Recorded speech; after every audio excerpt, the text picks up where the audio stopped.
Então, é aqui que esse é o ponto fundamental, não é? Até que ponto o pecado nos afetou, e aqui é aquela discussão antiga de Agostinho com Pelágio, de Lutero com Erasmo, e agora dos calvinistas de Dort com os arminianos, que eram seguidores de Armínio, né? E o pessoal do Sínodo de Dort, então, retruca dizendo não. A informação bíblica, ela está mais claramente dizendo que nós estamos nessa situação. E aqui vem o segundo ponto. Logo, a predestinação, a eleição, ela é incondicional. Deus, então, olhou a raça humana, Deus contempla a raça humana perdida, caída, nessa situação de miséria.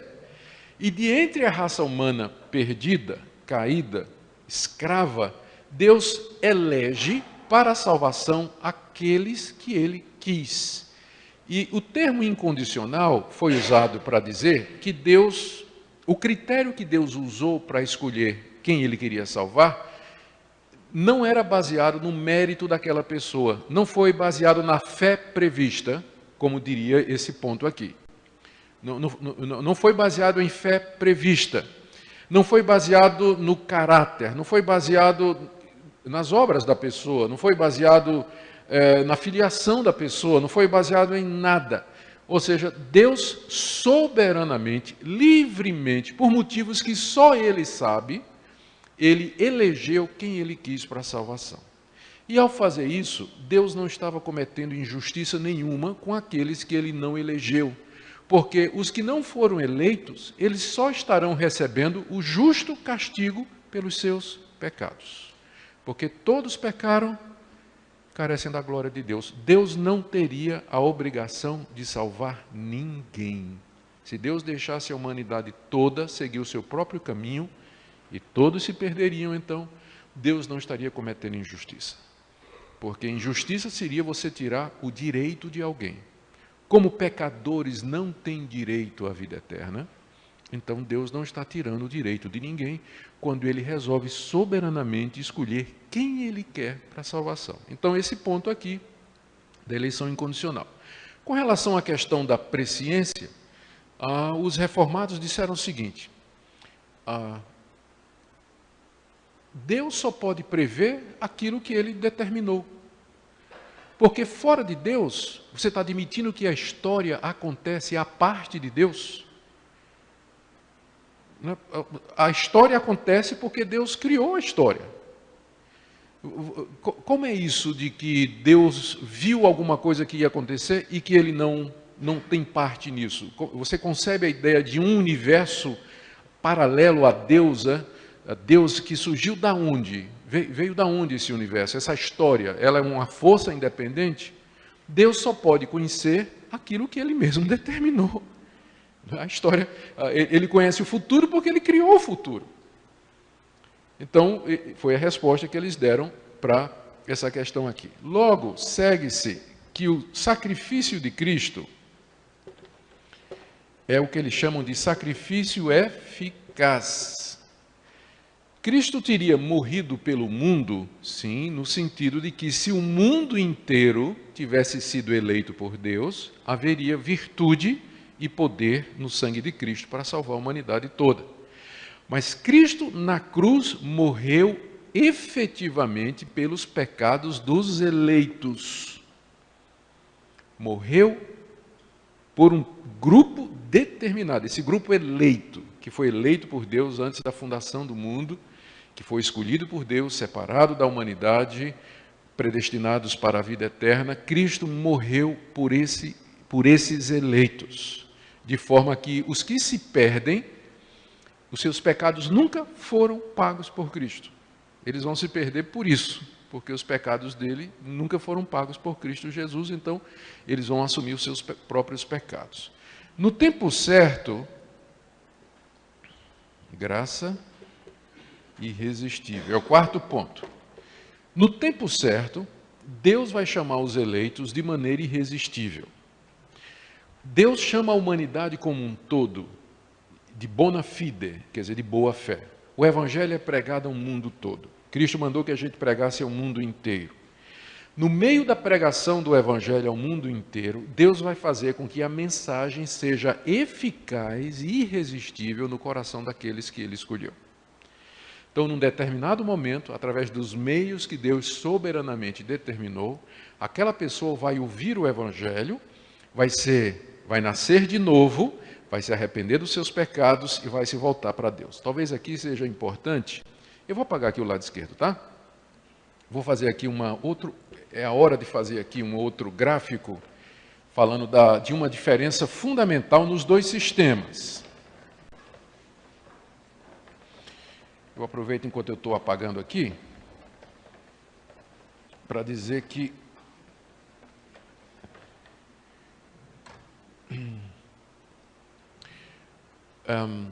a sua salvação não depende de você entender isso aqui.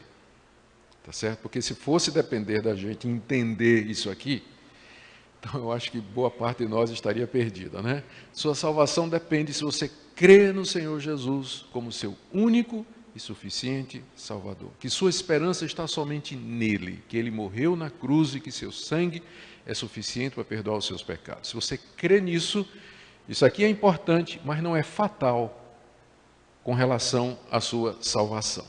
Bom, voltando aqui a esse ponto da graça irresistível. No sistema, vamos chamar de arminiano, aqui você tem a ordo salutis. É um termo latim que significa a ordem da salvação. Como é que a salvação acontece? Qual é a sequência dela? Do ponto de vista arminiano, dos seguidores de Armínio, primeiro, a pessoa se arrepende e tem fé. Em seguida, ela é justificada, ela é regenerada, há um novo nascimento, ela se arrependeu e creu. Então, ela é regenerada pelo Espírito Santo.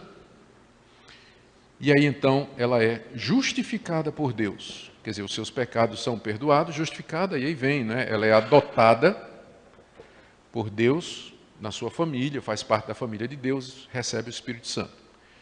Na sequência que foi apresentada no Sínodo de Dort, primeiro Deus regenera. Deus tem que regenerar. Se não regenerar, o homem não pode arrepender-se e crer. Então a diferença é aqui, ó. Troca aqui, ó. Primeiro Deus regenera. Deus vai lá no coração do homem que está morto, dá vida ao homem.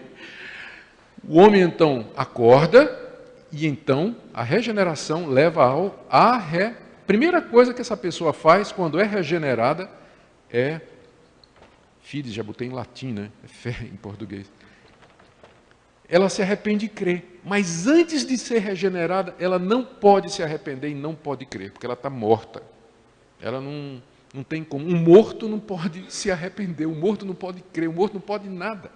Ele tem que ter vida primeiro para fazer esses atos.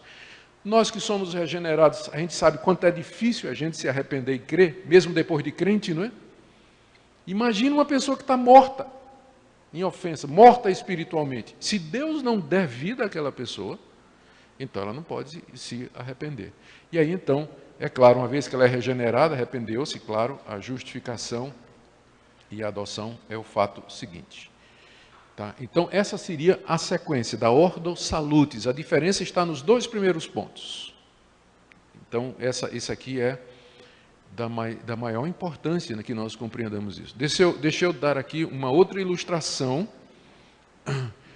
sem querer fazer caricatura nem de um lado e do outro. No caso, os seguidores de Armínio, eles olham para esse sistema aqui, eles dizem, então o que vocês estão dizendo é o seguinte, a pessoa morre, chega no céu, bate na porta, e São Pedro aparece, e diz, eu quero entrar. Aí São Pedro diz, espera aí um momento, pega o iPad, como é seu nome? João da Silva. Ele olha e diz, seu nome não está aqui não, você não foi predestinado. Não, mas eu creio, eu quero entrar no céu. Mas você não foi predestinado, meu filho. Deus não lhe escolheu. Você vai ter que ir para o inferno, mas eu não quero ir para o inferno. Eu estou arrependido dos meus pecados, eu creio em Jesus. Sim, mas você não foi eleito. Então você vai para o inferno. Então essa é às vezes a caricatura que o pessoal do lado arminiano faz com esse sistema aqui. Quando nós responderíamos que a situação é diferente, a situação é mais ou menos a seguinte: você tem um grupo de pessoas caminhando para o abismo.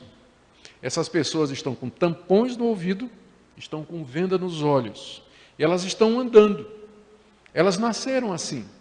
Elas não conseguem perceber o perigo que elas estão correndo. E elas estão andando e tem um abismo profundo, a queda é fatal. E Deus está do lado de trás chamando: voltem, se arrependam, creiam.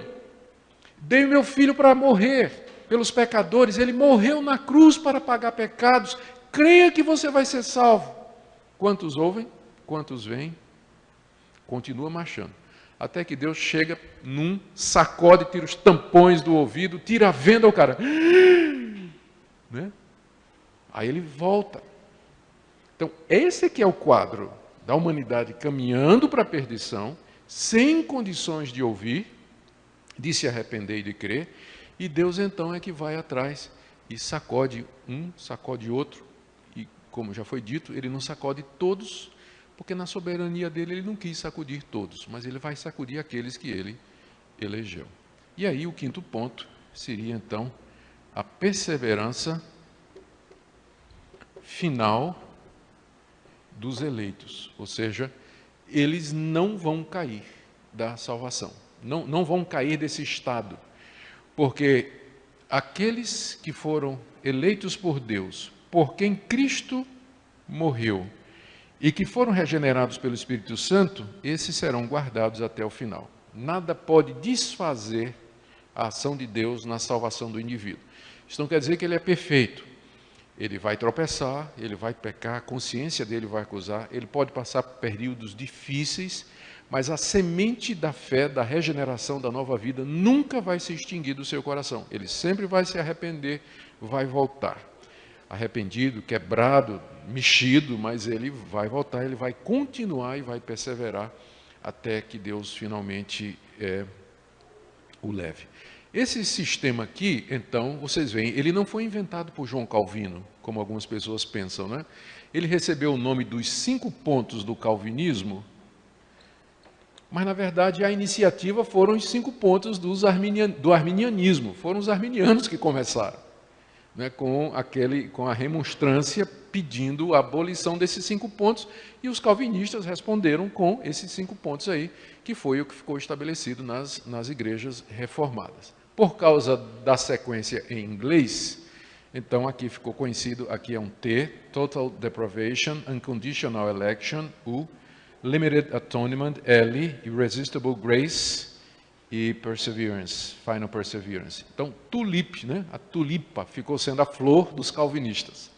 Aí, por brincadeira, eles dizem, você sabe qual é a flor dos arminianos? É a margarida. Mal me quer, bem me quer. Mal me quer, bem me quer. Mal me quer, bem me quer, né? Brincadeira de mau gosto, né, com os arminianos. Mas eles dizem isso, né, a piada da margarida, é por conta desse último ponto que no sistema arminiano diz que o homem hoje pode estar salvo e amanhã não está. Então, enquanto que no sistema calvinista, uma vez salvo, ele está salvo para sempre. Então, por isso que eu disse a vocês que para entender essa questão do livre-arbítrio, você tem que entender o quadro maior. E o quadro maior é esse aqui. Bom, então, os calvinistas, eles são os chamados calvinistas, são os que seguem essa soteriologia, não é? E hoje em dia você vai encontrar o que encontrei um dia desse, um tuip. Tuip é o que não tem o L. Aí fica tuip, né? É o calvinista de 4 pontos. Ele diz, eu acredito em todos os 5, menos esse que Cristo só morreu pelos eleitos. Então é um tuip. É o chamado calvinista de 4 pontos. Eu encontrei um recentemente e conversei com ele. O problema é que está tudo ligado, né? Você vê como tem uma sequência lógica, né? Se você tira um ponto desse aqui, o outro já não faz mais sentido. Ou o anterior perde a sua força. Como esse aqui também. Se você no sistema arminiano, se você considera que o livre-arbítrio é uma realidade, todos os pontos seguintes fazem sentido. Tem a sua lógica, a sua coerência interna. O arminianismo tem a sua coerência interna, porque parte de uma premissa, que é a questão do livre-arbítrio. Então, admitido o livre-arbítrio, a sequência é aquela. Não tem para onde fugir. Mas uma vez que o livre-arbítrio ele não é uma realidade, então a sequência só pode ser essa aqui. Então, esse primeiro ponto, de fato, é o ponto mais importante de toda essa discussão. Tá certo? Qual é, de fato, a extensão do pecado e em que ele nos alcançou? Bom, antes de abrir para perguntas agora, para a gente começar a falar sobre isso mais com vocês, deixa eu só fazer mais uma observação. Os arminianos, eles são a maioria hoje no mundo evangélico. Isso a partir de uma virada que teve na configuração do cristianismo, de algumas décadas para trás. Teve uma época que os calvinistas eles eram a maioria, quando as igrejas históricas não tinham se tornado liberais e elas eram igrejas fortes, missionárias. Então, nos Estados Unidos, a predominância era dos calvinistas durante muito tempo, na Europa também, né? Toda a Europa quase toda adotou a reforma protestante, e o foco do calvinismo estava no hemisfério norte, né? No norte global.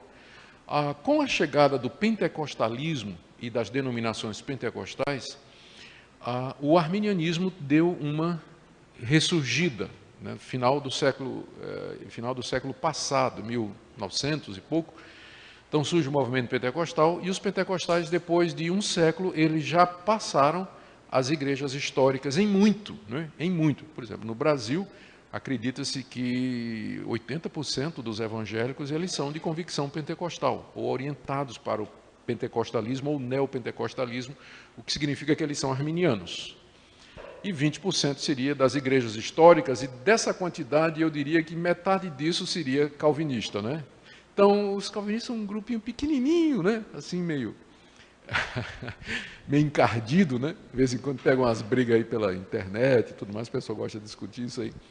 Então, mas os calvinistas são a minoria hoje, né, no mundo. Apesar de que há uma ressurgência do calvinismo no mundo todo. E o pentecostalismo, depois de 100 anos, está começando a olhar com mais simpatia para o calvinismo, né?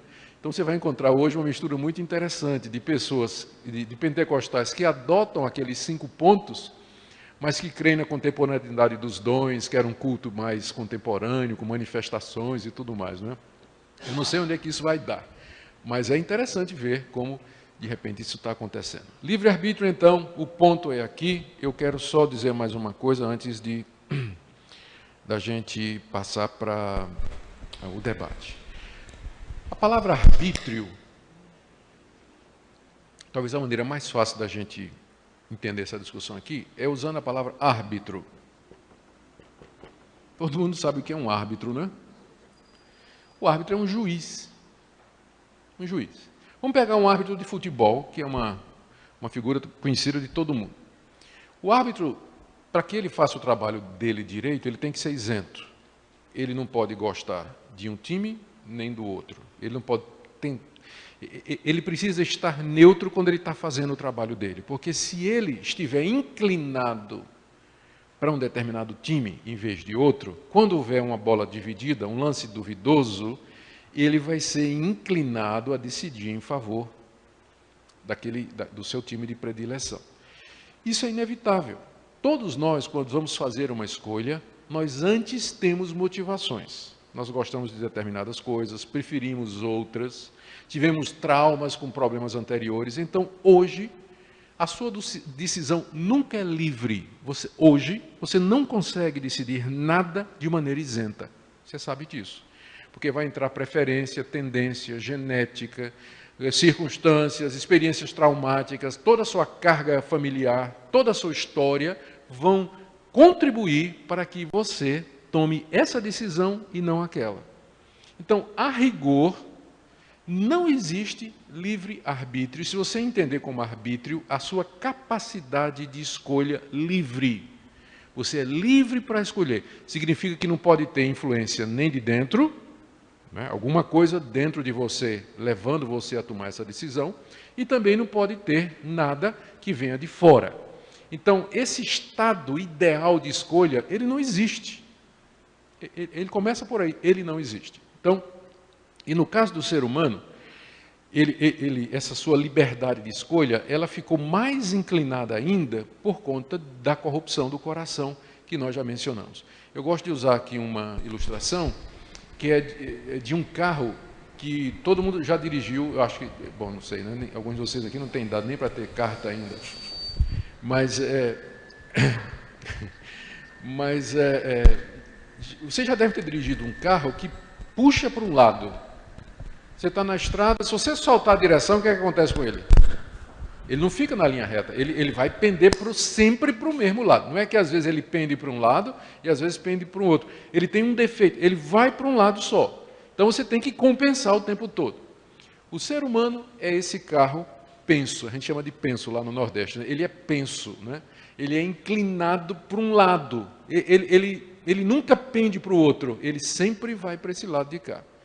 Então, o arbítrio dele está tocado, está manchado, está corrompido por causa do pecado, e, portanto, ele não é livre no sentido de que você toma escolhas isentas. Agora, veja o que é que eu não estou dizendo. Eu não estou dizendo que você não faz escolhas. Você fez uma escolha quando você resolveu vir aqui hoje à noite. E você escolheu isso livremente, não foi?